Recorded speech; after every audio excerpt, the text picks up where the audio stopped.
yoldan yəqin ki, hansısa çox yüksək vəsəil şərt keçəcək.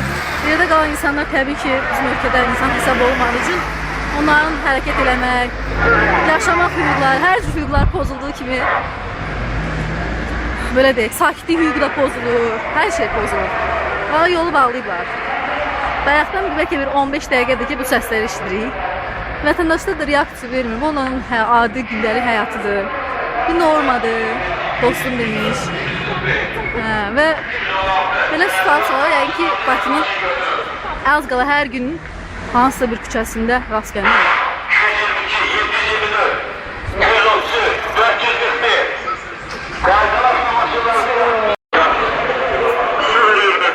Maraqlıdır ki, müxalifət adətən miting eləyəndə hökumət qurumları deyir ki, insanların belə deyək, istirahət eləmək hüququnu pozurlar. İçinlər asayişi koruyurlar. O yazıqlar uzaqbaşı bir hərdən birdən azadlıq istefa qışqırırlar. O da ki, kimin səsin gücü nəyə çatır elə. Amma bu səsi şəhərin hər yerindən az qala eşitmiyorlar. Görürsən necə qışqırırlar. Bir heç kəs fikirləşmir ki, vətəndaşı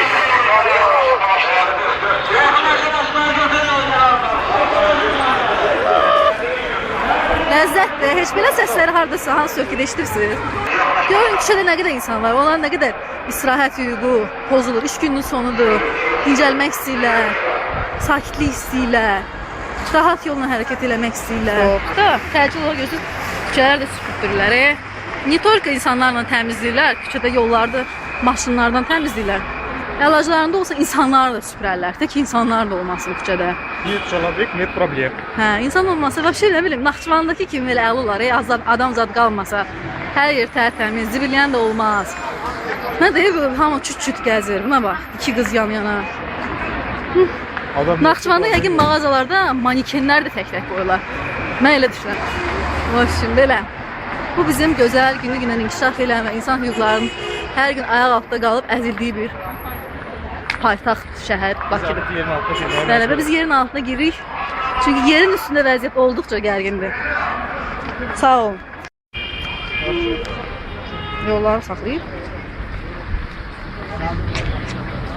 Şimdi avtobusları çəkəm. Yəni ki, bir 15 dəqiqə duracaqlar. İnsanlar da durub baxır. Ha, bax. Mən heç vəsiyə gəzdirmirəm.